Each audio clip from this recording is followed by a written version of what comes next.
atukwasizza obw'omukolo guno ogw'olwaleero. Tubalamusizza mwenna.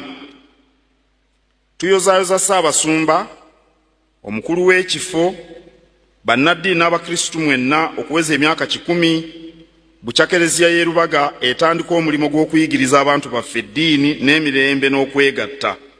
Mwebale nnyo, mwebalire ddala.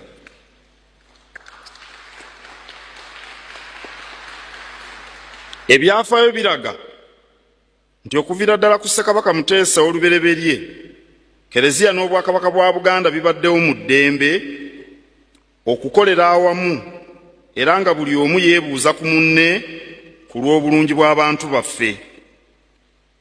Enkolagana eno evuddemu ebibala bingi omuli abakulembeze abaweereza obulungi Obwakabaka n'eggwanga lyaffe. Twagala tukuume enkolagana eno.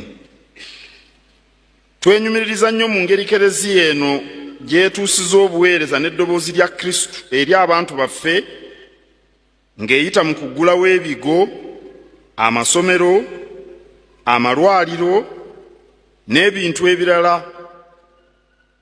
Tukimanyi bulungi nti omulimo guno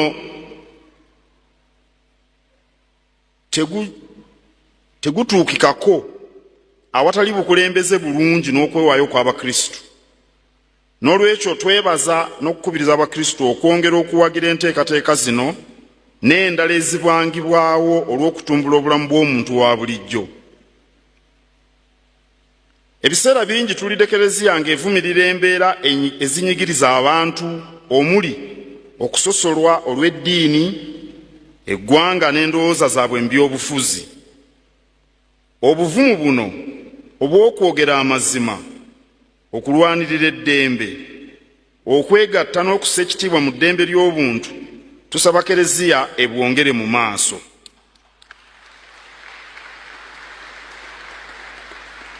Ffenna wamu tukubiriza abantu baffe naddala abavubuka obutakyamizibwa buyinza wadde okugulibwa ssente ng'eggwanga lyaffe liggwaawo olwa bannabyabufuzi abekkusa bokka na bokka.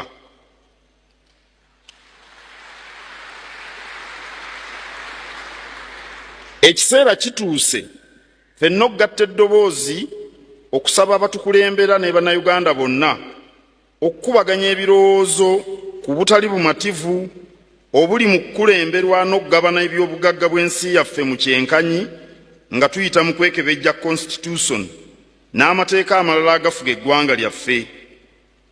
Guno omulimo twagutandikako dda. Tubasaba twongere okugatta eddoboozi eryawamu ku nsonga eno.